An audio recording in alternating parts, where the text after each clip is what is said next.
Hello la team, c'est Simouche, j'espère que vous allez bien. En ce moment, deux questions sont dans la tête de tous les fans de One Piece. À quoi pouvait bien ressembler l'ancien Joy Boy et comment Luffy parviendra à vaincre Kaido au 100 bêtes? Eh bien, c'est avec une des techniques du Gear 5 de Luffy que je pense pouvoir répondre à ces deux questions. Et autant vous le dire, lorsque je vous aurai présenté cette théorie, vous comprendrez que la dimension épique de l'affrontement entre Luffy et Kaido n'a pas totalement disparu pour laisser place uniquement au grotesque. Alors avant de commencer, pour la force, n'oubliez pas de mettre un gros pouce bleu et de rejoindre l'équipage en vous abonnant si ce n'est pas déjà fait. Si on regarde l'aspect d'Onigashima à l'heure actuelle, on s'aperçoit que l'île est tout simplement en ruine, mais surtout que cet endroit semble avoir une histoire très intéressante. En effet, ce crâne imposant et cette épée titanesque laissent supposer que Onigashima est bien plus qu'un simple repère pour Kaido. D'ailleurs, je suis intimement convaincu que cet endroit signifie beaucoup pour l'empereur. Car si on suit l'hypothèse que Kaido serait un des descendants des déplaceurs de continents, on pourrait comprendre pourquoi ce dernier a choisi cet endroit, afin de rendre hommage à l'un de ses ancêtres. Pour autant, j'ai envie d'aller plus loin dans cette hypothèse. En effet, pour moi, je suis persuadé que Joy Boy est le responsable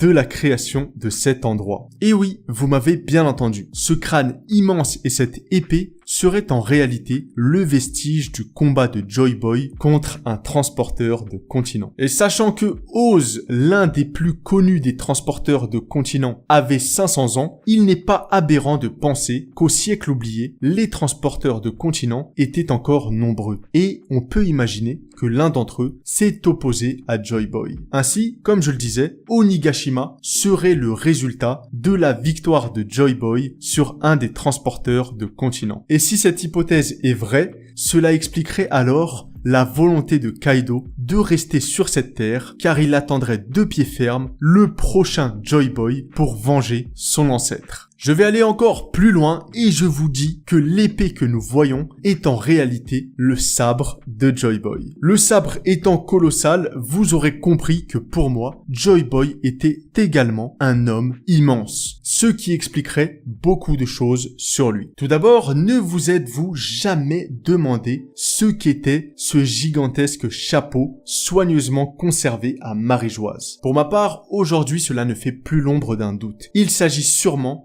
du chapeau de l'ancien Joy Boy. Un chapeau de paille similaire à celui que porte Monkey D. Luffy. Ce chapeau de paille conservé est si grand que l'on peut uniquement supposer que Joy Boy était tout aussi grand pour pouvoir le porter. De plus, il y a un autre élément qui me fait penser que Joy Boy était un homme gigantesque. Et c'est tout simplement sa relation avec Zunesha. Zunesha qui était le compagnon de Joy Boy. Certains ne verront pas le rapport, mais pour moi, il est assez fou de se dire qu'un humain minuscule ait réussi à se lier d'amitié avec une île vivante. Car effectivement, même si la voie de toute chose permet de communiquer facilement, je pense que pour avoir ce niveau de relation, il fallait que les deux personnages aient tout de même un rapport de taille convenable. Pour autant, est-ce la seule hypothèse concernant Joy Boy? Un homme surpuissant et gigantesque. Eh bien, avec les récents chapitres, nous avons eu des révélations immenses sur le fruit du Gom-Gom. Ce dernier est en réalité le Ito Itonomi modèle Nika. Un fruit qui, une fois éveillé, permet de donner à son utilisateur une liberté encore plus grande avec son élasticité. Et c'est en lisant le chapitre 1045 que quelque chose m'a frappé. La technique gigante de Luffy. Cette technique est impressionnante et elle est pour moi la plus puissante de Luffy actuellement. Grâce à cette technique, il a pu dépasser la taille de Kaido sous forme dragon. Et en voyant cela, j'ai tout de suite porté mon regard sur l'épée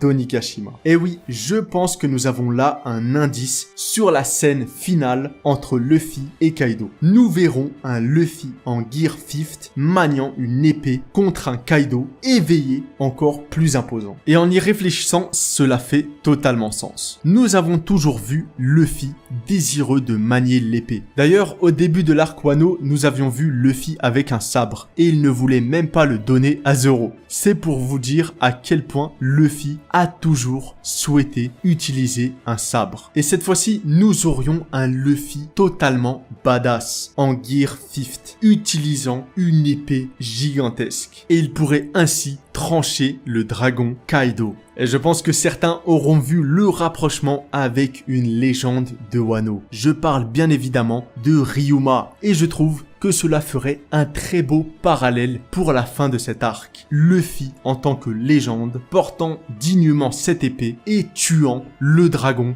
qui a soumis le peuple de Wano à l'esclavage. Maintenant, revenons sur l'ancien Joy Boy et son apparence. Je pense que désormais nous sommes tous convaincus que l'ancien Joy Boy possédait également le fruit du démon Ito Itonomi modèle Nika. Et ainsi, on pourrait expliquer également la taille de Joy Boy par l'éveil du fruit du démon. En effet, Joy Boy devait également maîtriser cette technique qui lui permettait de paraître immense constamment. Mais personnellement, je n'ai pas de réponse précise sur cela. Je vous laisse en débattre en commentaire. Joy Boy était-il un géant de base ou était-il géant car il utilisait constamment son fruit du démon? En tout cas, si on part sur la deuxième hypothèse, on pourrait être amené à penser que Luffy portera le chapeau de l'ancien Joy Boy. Car rappelez-vous, Luffy doit rendre le chapeau à Shanks. Même si beaucoup pensent que Luffy ne rendra pas le chapeau à Shanks, est-ce qu'on n'aurait pas là un indice pour la suite des événements? Un Luffy qui utilise le Gear 50 et qui récupère le chapeau de l'ancien Joy Boy à Marie-Joise. Ce serait totalement incroyable, mais par contre, il faudra voir si cela a vraiment un sens. Parce que je veux dire, Luffy qui va récupérer le chapeau de l'ancien Joy Boy, je vois pas réellement en quoi ça lui servirait. Mais s'il y a une explication derrière cela, ce serait tout bonnement incroyable. Donc encore une fois, j'attends vos réactions en commentaire. Dites-moi ce que vous pensez de la suite. Mais une chose est sûre, One Piece va nous livrer dans les prochains chapitres des informations encore plus folles que celles que nous avons déjà eues. Et cela pour notre plus grand plaisir.